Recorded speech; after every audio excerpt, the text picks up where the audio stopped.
While I lay recovering from a stroke, he went on vacation. That day, I made a new decision. The first light of morning slid across the polished countertops of the Sterling family's Atlanta kitchen. Zenny Sterling stood at the stove, moving with her usual quiet precision as she stirred the pot of grits and sliced cheese, her tablet propped up nearby with the day's market summaries glowing on the screen. At 52, her back was straight, her dark hair, shot through with silver, twisted into a sleek bun.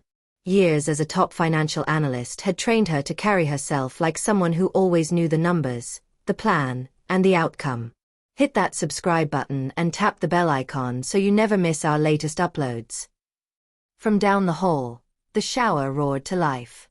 Her husband, Langston, was finally awake. Zenny set out 3 mugs of coffee, lining them up like an accountant laying out columns on a page. Their grown daughter, Solange, already sat at the kitchen island, hunched over her phone, thumbs moving rapidly. Without looking up, Solange said, "Mom, can you spot me $1,500? My agency's late with my commission, and I have to pay the fee for my spin studio membership." Zenny didn't ask why or how. She simply opened her banking app, her face unreadable. Transfers had become as routine as breathing. "Done," she said flatly, and turned back to the eggs. Langston shuffled in, robe belted loosely, damp hair dripping onto the tile. Years earlier he'd been a bright young history scholar. Now he looked more like a man who couldn't remember when he stopped dreaming. "Morning," he muttered, dropping into his chair. "Don't forget," Zenny said, sliding plates toward them. "I can't pick you up this evening. I've got a client meeting at 6. "I'll take the train," he sighed, then let the subject drop when he saw her expression. He knew better than to argue with the woman who kept the whole household afloat. Solange finally lifted her eyes from her phone. "Oh, and Mom, about the new Escalade we talked about? My car is basically falling apart. I can't be driving clients in that thing. Have you reconsidered helping with the down payment?" "We've already been over this," Zenny replied, her voice calm but edged. "I just paid for your last vacation, remember?" "But you know my image matters," Solange insisted. "Nobody wants to book luxury travel with someone who shows up in a beater." Zenny studied with her daughter. The ambition, the hunger for status. It was like looking into a distorted mirror of her younger self. Only Solange chased impressions instead of substance. Eventually, Zenny sighed. "I'll think about it," she said, knowing she'd likely cave as she always did. The front door flew open a moment later and her youngest, Akira, strode in with bright energy. At 25, armed with a law degree and a string of short-lived positions, he was forever starting fresh. "Mom, you're a lifesaver," he grinned, dropping a kiss on her cheek. "Thanks for the transfer. I already pulled my files. I start at a different firm tomorrow. Real litigation this time. They're hinting at a partnership track." "We agreed you'd stick with one job for at least 6 months, Zenny reminded him, her shoulders drooping a little. "There was no growth there," he protested, words rushing out. "This new place is the real deal." Zenny checked the time. "I have to go," she said. "Langston, run the dishwasher, and pull the chicken from the freezer. Solange, water the plants. Akira, take out the recycling." They all nodded as if they would, and Zenny knew half of it would still be waiting for her when she came home. The day at the consulting firm on Peachtree Street blurred into meetings, calls, spreadsheets, and tense negotiations. During a short break, the principal of her nephew's school called about yet another behavioral issue. Between one conference call and the next, she handled a reminder about Akira's overdue loan as the bank threatened default. She took every blow in stride, as she always did. On the crowded train ride home, Zenny scrolled through photos of tropical resorts. A banner ad for the Maldives, turquoise water, white sand, overwater villas, caught her eye and refused to let go. The last real family vacation had been a short, compromised trip years earlier. She imagined them all together again, laughing on a deck over the ocean, releasing the heaviness that had settled between them. "I'll give them this," she thought. "One big gift. Maybe things can still change. That night, after finishing chores no one else had touched, she opened her laptop at the dining table. She built a 6-month plan, trimming her own comforts, adding extra projects, shelving the bathroom renovation she'd dreamed about. The numbers were tight, but possible. If she pushed herself, early mornings, late nights, weekends, she could pay for everything. Flights, villa, insurance, excursions. Months later, after grinding herself down to fumes, she gathered the family in the living room. "I have news," she said, a spark of excitement softening the perpetual tiredness in her face. "In May, we're all going to the Maldives. 2 weeks. Overwater villa. Everything is booked and paid for." The reaction was explosive. Solange squealed and threw her arms around her. Akira grabbed his phone and began searching for photos of the resort, eyes wide. Even quiet, weary Langston stepped forward and gave her an awkward hug. "Are you sure we can afford this?" he asked. "I calculated it down to the cent," Zenny said with pride. "We're going." The next few weeks turned into a whirlwind. Solange bought piles of resort wear and consulted Zenny on every outfit. Akira planned dives and boat tours. Langston forced himself to read about long flights and tropical weather to soothe his fear. And Zenny? She just worked. Extra contracts. Late-night calls. Endless stress. 3 days before their flight, she awoke with a head that felt packed with sand. Her right arm tingled as if she'd slept on it too long. Nausea and dizziness washed over her, but she brushed it off. "I just have to make it to the trip," she told herself. "I'll rest on the island." That morning, she decided to cook everyone's favorite Southern-style breakfast as a countdown celebration. She was chopping vegetables when the knife slipped from her fingers and clattered to the floor. Her hand went numb.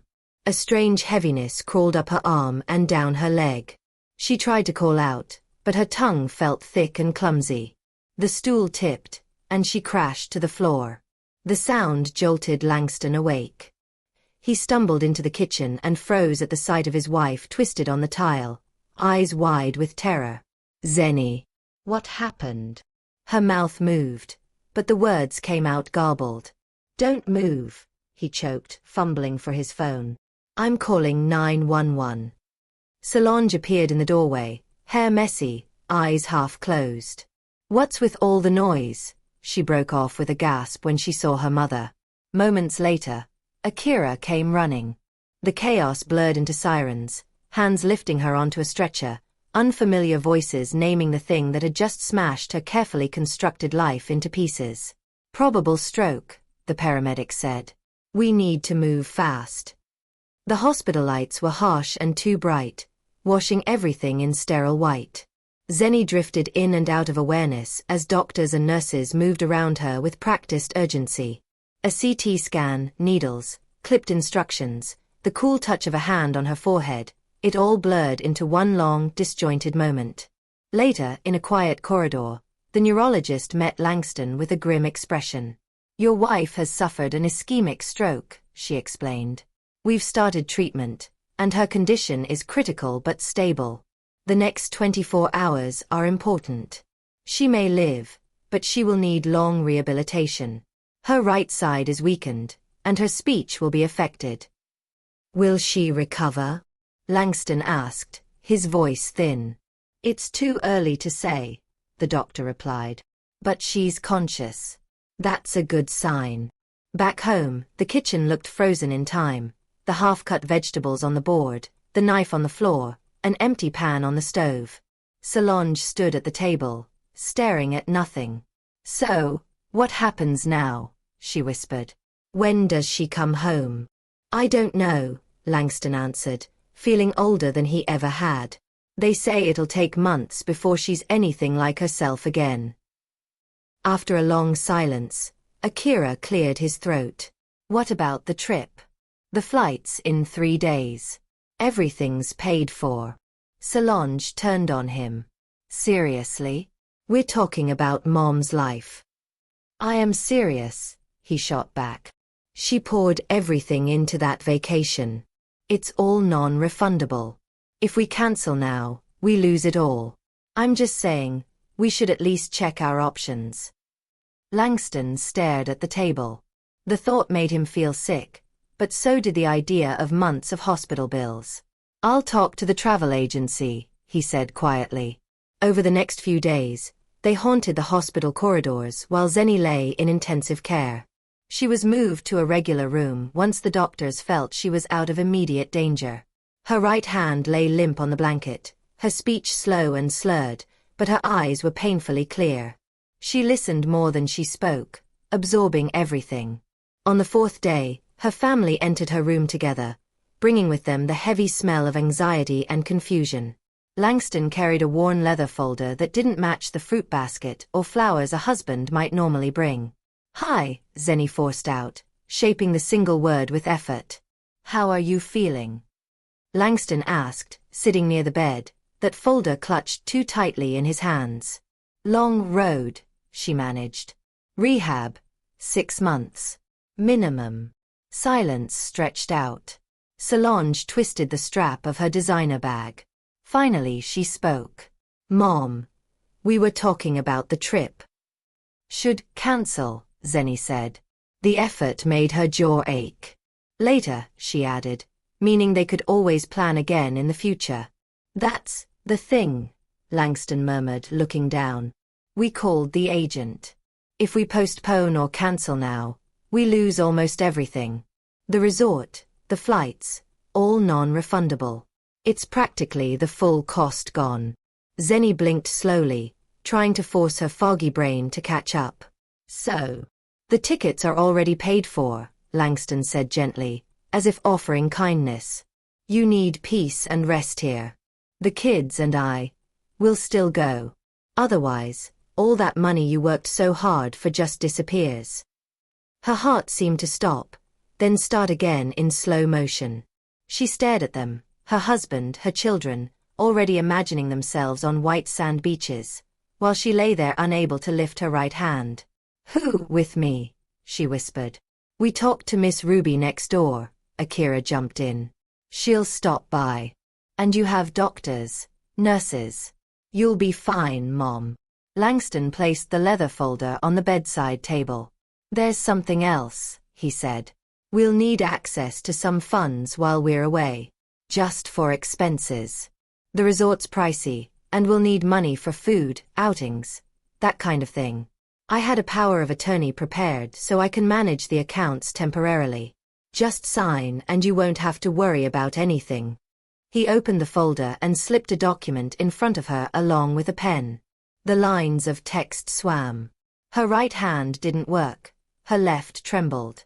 The room felt as if it were tilting. "If I refuse, they'll still do what they want," she thought. "I have no strength to fight." With slow, painful effort, she scrawled her name in a shaky, barely legible signature. "Thank you," Langston said quickly. "You just focus on getting better. We'll bring you souvenirs." When they left, talking in the hallway about luggage and sunscreen, Zenny turned her head toward the small window. The magnolia tree outside was in full bloom, petals drifting down like pieces of a world she no longer belonged to. A single tear slid down her cheek, and she was too tired even to wipe it away. That evening, Miss Ruby shuffled into the room, her arms laden with containers of homemade food. "Lord have mercy, child," she exclaimed when she saw Zenny's motionless arm and drawn face. "I came as soon as I heard. Your husband just rushed by earlier and said y'all had an urgent trip. Asked me to check in on you." "Urgent trip," Zenny repeated with bitter amusement. "They went." "Oh yes," Ruby said, settling herself in the chair. "Taxi pulled up with all their bags. He said you insisted they go so the tickets wouldn't be wasted. Said you're just that kind of generous woman." Zenny closed her eyes so Ruby wouldn't see the hurt there. "I see," she whispered. "You're kind to visit, Ruby." Over the next day, her nurse, a steady-eyed woman named Amani Jones, came to check her vitals and adjust medication. "How are we today, Ms. Sterling?" she asked softly. Zenny tried to answer but instead, tears spilled over. The words came in broken pieces as she told the nurse everything. The years of financial sacrifice, the dream vacation she had worked herself to the bone to afford, the stroke, the trip, the document she had signed without really seeing it. Nurse Auntie listened carefully, then picked up the folder from the bedside table. Her brows rose as she read. "This isn't just access to your checking accounts," she said slowly. "This is a general power of attorney. It gives them the right to handle nearly everything you own: property, investments, savings." Zenny felt the floor drop away beneath her, even though she was lying down. "All of it. If this stands," the nurse said gently, "they could move or sell your assets without needing your permission. We need to address this before they get any ideas." For a moment, Zenny couldn't speak. Her own family. The people she had worked herself ill to protect. Had they truly seen her only as a never-ending source of money? "Do you have anyone you trust?" Nurse Auntie asked. "A lawyer, notary, someone who would stand on your side?" A name rose from the fog of memory. Josiah Green, an attorney she'd worked with on corporate deals years ago. They had stayed loosely in touch, holiday greetings, occasional events, but he'd always struck her as principled and steady. She dictated his number slowly, fighting her tongue with every digit. "Please," she whispered. "Call him." "You let me worry about the paperwork," Nurse Auntie said resolutely. "You worry about healing." The next morning, soft sunlight filtered in through the blinds when a tall man in a dark suit appeared at the door, carrying a slim briefcase and a small bouquet of white chrysanthemums. "Ms. Sterling?" he asked. Zenny recognized him at once. "Josiah," she said, the name coming out a bit blurred. "Thank you for coming." He placed the flowers in a plastic pitcher and pulled a chair closer to the bed. "Your nurse explained the situation," he said quietly. "She also sent me a photo of the document your husband had you sign. May I see the original?" Zenny nodded weakly toward the bedside table. He took the folder, adjusted his glasses, and read in silence. The muscles in his jaw tightened. "This is a broad, loosely drafted power of attorney," he said. "It attempts to grant very wide control over your finances and property, but it's sloppy. That actually works in our favor." "How bad?" she asked. "In capable hands, it could be used to move large sums, sell assets, or take on obligations in your name," he explained. "We're not going to let that happen." Nurse Auntie slipped in quietly with a tray, tea, crackers, and a reassuring presence. "I'll be right here if you need anything," she told Zenny, and stayed, at Zenny's slight nod. Josiah opened his briefcase and began laying out forms on the overbed table. "First, we'll revoke this power of attorney," he said. "Then we'll notify your banks and place safeguards on large transactions. After that, we should review your other legal documents, especially your will. When was the last time you updated it?" "Before Akira," Zenny said. "Long time." He nodded. "Then it no longer matches your reality. That needs to change." For the next hour, he asked precise questions, and Zenny answered as clearly as she could. At times, the words tangled on her tongue, and Nurse Auntie helped, gently repeating account names or addresses. They listed properties, investment accounts, retirement funds, and even the safe deposit box Zenny had nearly forgotten. Josiah drafted a formal notice revoking the power of attorney and prepared letters to every institution where she had assets. "I'll file these today," he said. "By the time your family tries to access anything, the doors will be closed." Zenny listened, a strange mixture of grief and relief swirling inside her. "I trusted them," she whispered. "I thought I was building something for all of us." "Sometimes we don't see how much weight we're carrying until we're forced to drop it," he replied calmly. "You're not the first person I've seen taken for granted by the very people they supported." When he mentioned her will again, she hesitated for only a moment. The old version left everything to her husband and children, divided neatly and equally. That had seemed fair once. Now, lying in a hospital bed while her family splashed in tropical water without a second thought, it felt like a bad joke. "I want something different," she said. "New will." "All right," Josiah said. Tell me what you want your legacy to look like if we had to finalize everything today. She thought of the stroke patients she'd glimpsed around the ward, people relearning how to walk, talk, hold a spoon. She thought of the nurse who had fought for her when her own kin would not. She thought of the years she had spent building wealth she never actually enjoyed. Charity, she said slowly. Neuro rehab. For stroke patients. Grants. And something for Amani. Her gaze slid to the nurse, who immediately shook her head. I can't accept that, Nurse Amani protested. I'm just doing my job. We barely know each other. You came, Zenny insisted. You saw me, not as a bank. As a person. Josiah, expression neutral, kept writing. We'll structure it well, he said. Part of your estate can go to a foundation supporting rehabilitation programs, scholarships for specialists, and direct help for patients who can't afford care. A portion can be allocated to those who have genuinely supported you. Whatever remains we'll decide after we've built the core. By the time he finished, Zenny was exhausted, but a quiet sense of rightness settled over her. For the first time, her money felt like it belonged to her choices, not to expectations or demands. That evening, Miss Ruby called, flustered. Baby, I don't know what's going on, she said. Your family is posting pictures by the water already. Fancy drinks, big smiles, all that. And here I thought they'd be visiting you every day. They went, Zenny said softly. Of course they did. Honey, you're stronger than you think, Ruby said. Don't let this break you. Hours later, in the dark, Zenny lay awake, staring up at the ceiling. Somewhere above the clouds a plane had carried the 3 people she had poured her life into toward the vacation she had built for them. 4 years, she had measured her worth in what she could do, give, fix, and fund. Now she couldn't even turn herself over in bed without help. In that quiet, something inside her shifted. If I survive this, she thought, my life will not go back to what it was. I won't. The next afternoon, Josiah returned. Your revocation has been filed, he reported. Your accounts are flagged. No major movement can happen without you.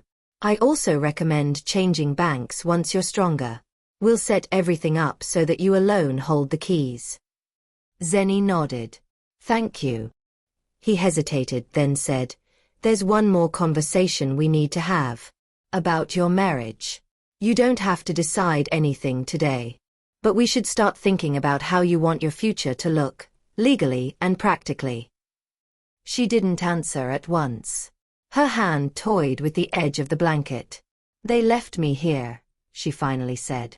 They tried to put my whole life in their hands while I couldn't stand it. I think I already know the answer.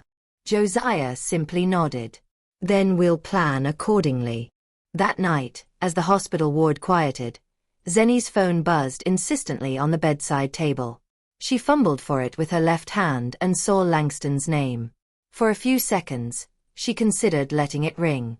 Then she answered. We're at the airport, he said immediately, his voice tight. There's a problem. The card's not going through. They're saying payment is declined. Baggage fees, upgrades, the Wi-Fi package at the resort. Nothing is working. Did something happen with the bank? Zenny listened in silence. Somewhere behind him, she could hear Solange's impatient voice and Akira complaining. It sounded like any other moment in their lives, except this time she was not scrambling to fix things. I had the power of attorney cancelled, she said at last, her tone calm. Her speech was still slower than before, but the words were clearer now. The accounts are protected. What? He sputtered. You can't do that. We're standing here with our luggage. We need the money. We're counting on it. You have your own cards, she replied. Your own income. Use that. Zenaya, you're not thinking straight, he said sharply. This is the stroke talking. What if there's an emergency here? What if we need to? She ended the call with a soft tap and set the phone face down. The screen lit up again and again as calls and messages came in, first from Langston, then from the kids. She turned the sound off and closed her eyes. For the first time in years, someone else would have to figure things out without her. The next morning, she heard a man's raised voice in the hallway. "You don't understand," Langston was complaining to the nurse at the station. "I'm her husband. I need to see her. She's making irrational decisions. Visiting hours are posted and must be observed," the nurse replied, unmoved. "Her file notes her mental state is clear. If you wish to speak with her, return during the proper hours." The argument faded down the corridor. Zenny felt a strange lightness knowing she didn't have to see him unless she chose to. A few days later, she was moved from the hospital to a rehabilitation center. A bright, thoughtfully designed place with railings along the walls, wide doors, and large windows overlooking a small park. Josiah personally oversaw the transfer, walking beside her wheelchair as orderlies guided it along. "You'll get good care here," he said. "And you'll have space to think about what you want to do next." "I already decided," she told him. "File for divorce." He didn't argue. "We'll start the paperwork," he said. "But remember, this is your process. You set the terms." Rehabilitation was grueling. Simple acts, lifting her leg, closing her fingers, forming crisp words, became daily battles. Her therapist, Dr. Elijah Vance, pushed her with a firm kindness. "Your brain isn't broken," he told her. "It's rewiring. That takes repetition and resilience. You've already proved you have both." Each day, Nurse Amani visited when she was off shift, bringing books on stroke recovery, sharing her own stories about patients who had learned to run again, write again, live again. Friendship grew in the quiet spaces between exercises and medication rounds. Meanwhile, Josiah kept her updated on the legal front. He helped her move her accounts to a new institution, update passwords, set strict protections, and formally file for divorce and division of property. They arranged for the condo to be placed entirely under her control. Locks were changed, keys reclaimed. The old life began to close like a book at the end of a difficult chapter. News of her family arrived second-hand. They had completed their trip, using Langston's own credit card to fill the gap. Upon returning, they had gone straight to the condo only to find their keys no longer worked. Miss Ruby described the scene over the phone, suitcases outside the door, confusion simmering into anger. "Your husband called me, asking what was going on," Ruby said. "I told him I knew you were in rehab, but that was all. I stayed out of it. It's your business, not mine." "It's all right," Zenny replied. "They have their own places. They're not homeless. They're just inconvenienced." Soon after, Langston's number flashed on her phone once more. She let it ring twice, then answered. "They changed the locks," he said without greeting. "We can't get in." "What have you done?" "I protected my home," she replied. Her voice was steadier now. "I filed for divorce. The condo is mine. You and the kids can stay in the homes I helped pay for." "You can't just cut us out," he snapped. "We're your family. You're sick. You need treatment. You're not thinking clearly." "For the first time in a long time, I am," she countered. "Family doesn't abandon you for a beach trip 4 days after you nearly die. Family doesn't try to sign away your life. We can discuss the legal details through our lawyers. I'm done discussing them emotionally." She ended the call and switched the phone off completely. There was a sting of grief, but beneath it, a deep, quiet relief. She was no longer the emergency fund or the default problem solver. She was a woman rebuilding herself, one small victory at a time. Months passed. Her speech improved. Her leg grew stronger. She graduated from the wheelchair to a cane, then sometimes walked short distances unaided.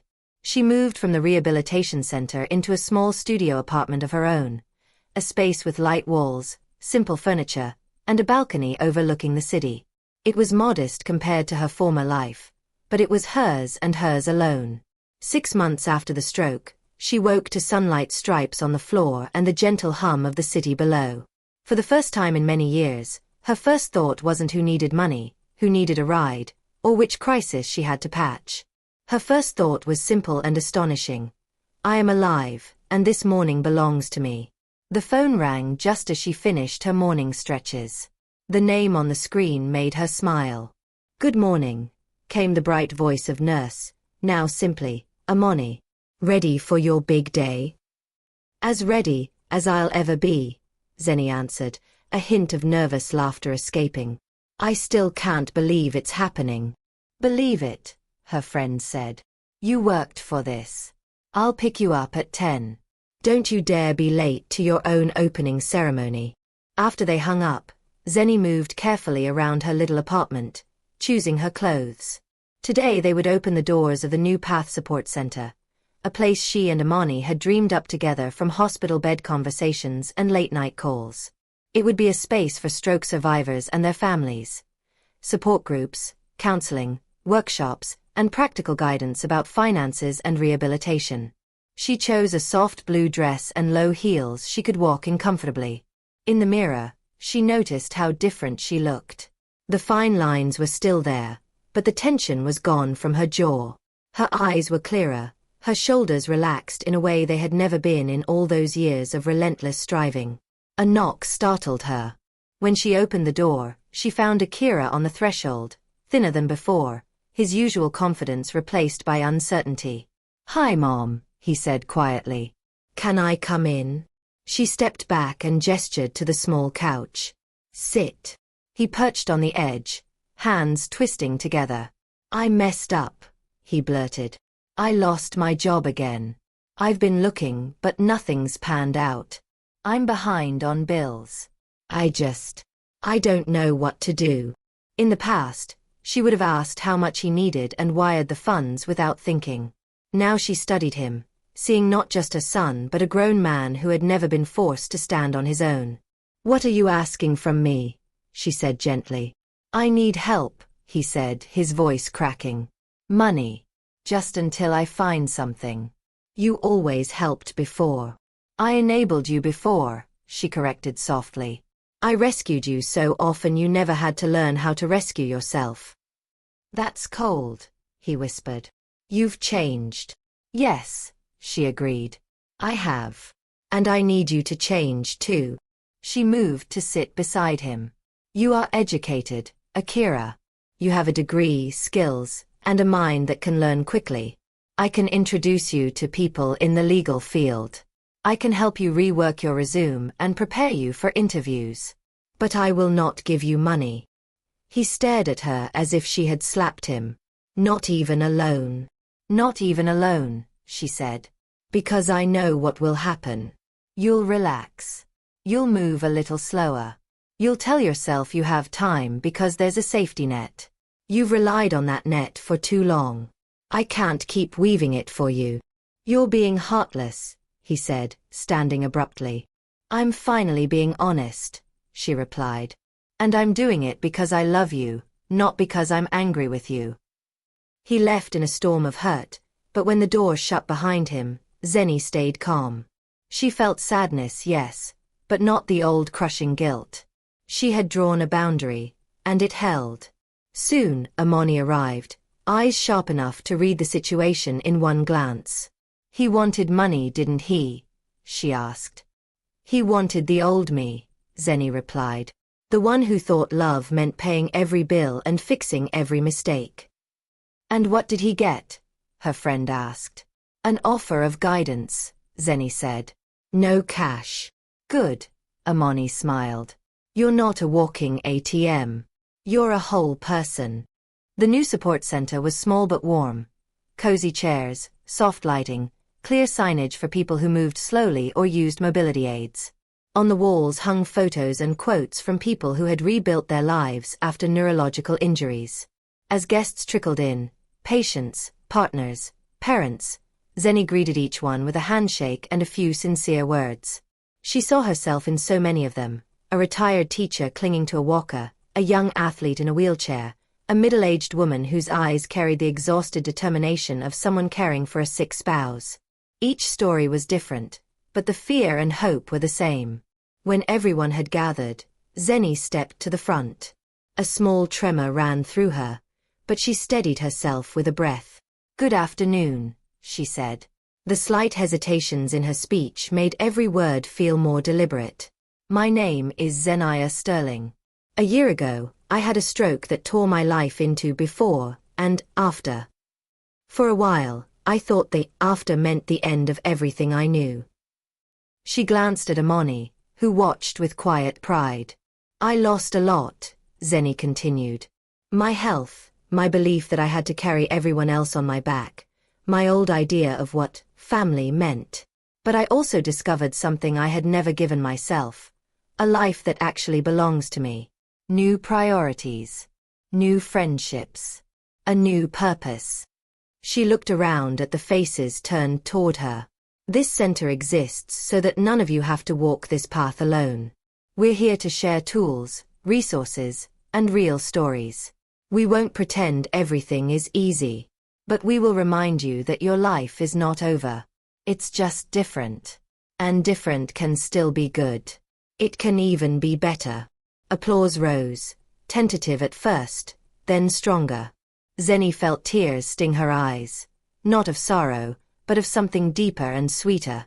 These people were not clapping for her bank account or her ability to pay. They were clapping for her courage to stand there, imperfect and real. Later, as the crowd thinned, a familiar figure appeared hesitantly in the doorway. Langston. He looked older, the lines on his face deeper, his posture less defeated than before but marked by the weight of consequences finally understood. "Hi," he said quietly. "Someone told me about the center. About you." Zenny nodded toward a small office. "We can talk there." Inside, he sat, hands resting on his knees. "You look strong," he said. "Healthier than I've seen you in years." "Thank you," she answered.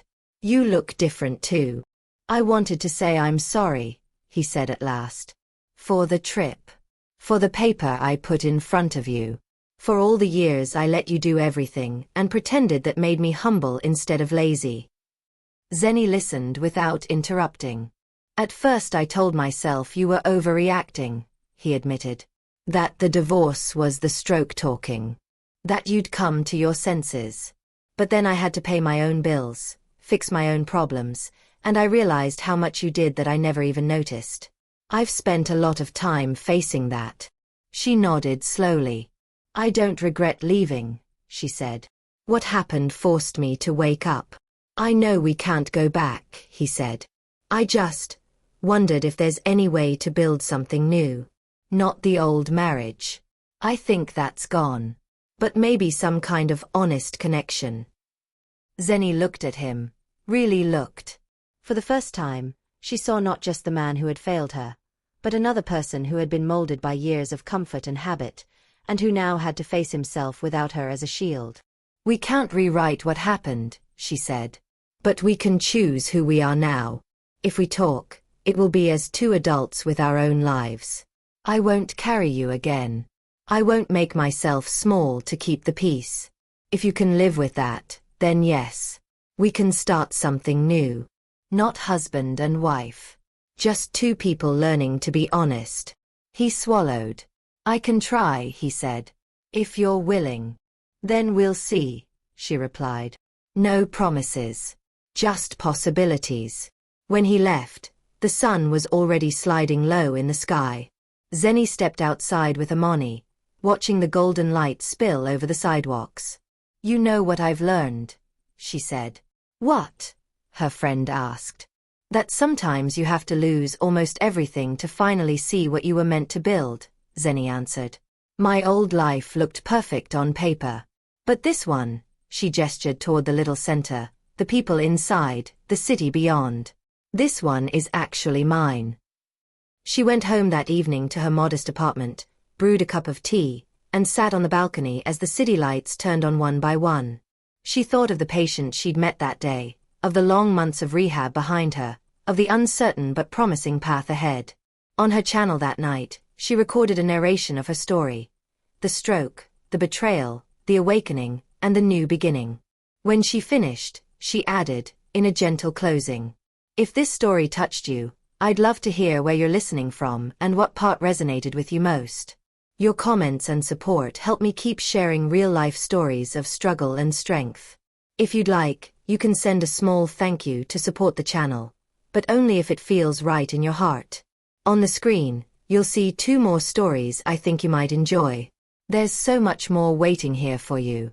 Don't forget to subscribe if you want more true-to-life journeys of courage and change. Until next time, I'm sending you respect, warmth, and hope. See you in the next story. Then she saved the recording, turned off the light, and lay down to sleep. No longer a woman defined by how much she could give away, but by how fully she could finally live her own life.